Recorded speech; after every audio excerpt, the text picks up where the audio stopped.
Hello, my name's Scott Manley Hadley. This is Triumph of the Now TV, hashtag TOTNTV. This episode is all about sex, baby. And we speak to Chris Nelson, David Ralfe, and Ella Frears about different aspects of contemporary ideas of sex. And then we've got a little poem to end the episode from William Wyld. It's difficult, isn't it, right? Because there's such misogyny within the sort of standard gay community. But the gay community itself is still, a minority that, has chosen drag queens as their sort of representatives in certain ways, so there's still a value to that. So I think, men can't just, not be allowed to do drag anymore. Yeah. You mentioned in passing there that there's a status loss as regards to sex for drag queens. What do you mean by that? Nobody have sex with them. Really? Yeah, basically. Well, everyone's mask for mask, Yeah, that's it. That's where the sort of really deep-seated misogyny comes in. How does a person expunge that, right? You can know full well that a man doesn't have to be a man, and there's, masculinity is silly and toxic or whatever, but how do you learn to feel that and have that be, part of your sexual desires, when of course your sexual desires were formed in an era when you were growing up learning what men and women were from the ones around you who were presumably straight and who taught you and were part of a normative system. Drag queens perform sexuality a lot on stage, and a big part of that is knowing that they are distanced from it, because they are being very, very sexy, being very sexual, but in doing that they are it means that they won't be sexually desired. And there's a sort of a power and a weakness in that, and there's a playfulness in that. That's interesting. Yeah, and I say, I say that in sort of absolutely no one will ever desire a drag queen. That's a generalisation. Yeah, of course. The new show is interested in masculinity and intimacy and sex and porn. And beyond that, the kind of pornified, if I can use that word, culture that we live in. So I would include in that just the general aesthetic of a lot of advertising campaigns, music videos, just really all the pictures of people, particularly women, that we see every day just living in an urban environment or turning on the telly. And the way that sex is represented in popular culture, in films and on TV and so on. I'm kind of really interested in the bits of sex that you never see and the kinds of sex that you never see. So I'm interested in the messiness of sex, both emotional and literal physical mess, which is normally smoothly edited out of all TV and film. But I'm also really interested in sex as an expression of love and intimacy.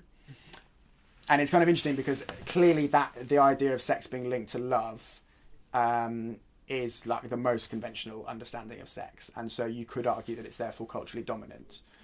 At the same time, because it's so conventional, there's nothing remotely cool about it, and so the kind of opposite of that, I just have sex with whoever I want, I'm unbelievably sexually liberated, that makes me really cool.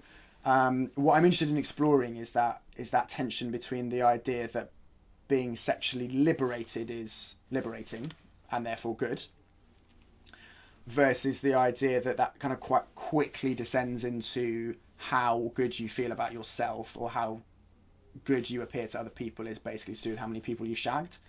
And the more you get into that, the more you're treating other people as disposable, which I find problematic. And I guess I'm kind of interested in re-establishing a link between sex and intimacy and sex and love, and also through conversations I've had with people about this, I know that some people don't like the word love, don't believe in it, assume that it has a kind of a kind of implication of monogamy, and I'm not, it doesn't have to be monogamous. If you don't believe in love, it doesn't have to be love. It can be a word like care, but just something that's not using sex as either a way of dominating another human being or raising your own status because it makes you feel good about yourself that you had sex with someone, or it makes you good about yourself that you've had sex with loads of people. I think we do kind of get a lot of messages around sex that are framing it in that way. And as a way of going against that, I'm interested in re-establishing that relationship between sex and intimacy. You are presenting yourself to the world, there's usually an element of I want to look attractive, which means that I want to look sort of vulnerable. And obviously loads of people go against that in all sorts of ways. But it's hard to get rid of that completely because we do want to have sex with each other. So, which is a concern. Why do you think people like to deny that? Why is there there is a repressive urge within society, even in very liberal parts of society? People don't behave like animals. Why? Right. Okay. Because I mean, with birth control and condoms, everyone could, you know, with very little repercussion. Well, that would be absolutely not to behave like an animal, right? Yeah. And of course, you know, and that's, you know, an interesting thing. So, you know, countering this sort of bizarrely evolutionary explanation that I just gave, which as a genderqueer gay drag queen is sort of an ill fit. You know, there's the, like, you're right, we have birth control and all the rest of it. Sex isn't about evolutionary desire, it's about fantasy and fetish and all these, and taboo and repression. The repression makes sex in many ways, which is why sort of like extreme sex positivity is sort of so deeply unsexy. And so maybe actually like, you know, the repression is part of the sex. So I think maybe I've actually contradicted myself there quite a lot. And I think the answer that you're gonna get is don't know why we do that. That's good. It's good to be learning. Sexuality could and should contain the broadest possible spectrum of human experience, and the version of it that we get through the pornography that exists online is an unbelievably narrow definition of sex that is basically like entirely based around a vocabulary of the violent, and I'm quoting an article by Sarah Dittam here, but she puts it very well, the violent debasement of the female body, and it is misogynistic. There will be like, there are some people who are very upset by the fact that it's misogynistic. There are some people that don't really have a problem with it because they say that it's fantasy. Like that's, you know, those are the two arguments. Fine, but I still think that we should be acknowledging that it's really misogynistic, and I think we should at least be asking the question: like, is it okay? Can you just keep that in fantasy, or is it in any way at all seeping into your real life and the real interactions that you have with women? Do you think that is likely to happen? This is anecdotal evidence, but I've had a lot of conversations with female peers to the extent where it feels like I don't know any woman I know hasn't had this experience of having sex with men who in some cases they might not know very well, and they've done something like grab their hair or try to choke them or try to sort of push their leg up into a weird angle that might be a like exotic position they've seen in porn, but normal human bodies don't really move in that way. You know, all of these kind of boundaries being crossed with this subtext of aggression.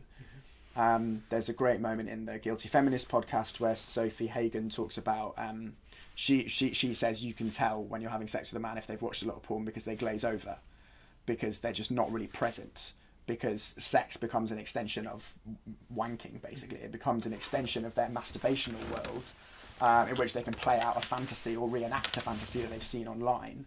And that, I think, is a real danger. And I think that does happen.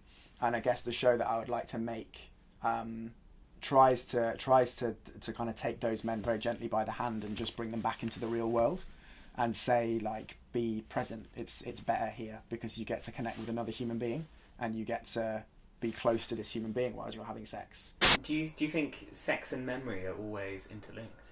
I think yes. I think quite often you have sex to get rid of a memory as well. You know, getting under a man to get over a man is that thing, isn't it? Is that what it is? Getting Yeah. Yeah, I think and I've to had get that over. I think, and also I feel like quite often you could sleep with someone and you would feel whoever they've been sleeping with before you could feel that.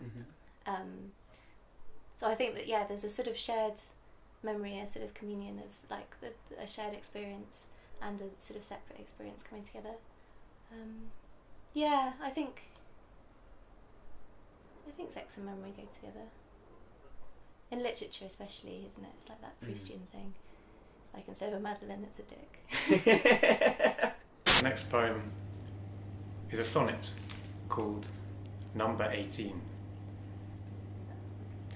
It's crass to make comparisons, but yes, I do still think about the others. Worse than that, a lot of them were often guests in this same bed. A few I had to nurse through fevers. One slipped on the bathroom stairs, fell horribly, lay groaning on the tiles. I had to call an ambulance. It scares me now to think of her alone. The miles and years between us stretch but never snap. My last believed her teeth were falling out. I reassured her it was just the cap from an incisor. She was fine. I doubt you want to hear all this, but it helps keep the room from going quiet while you sleep.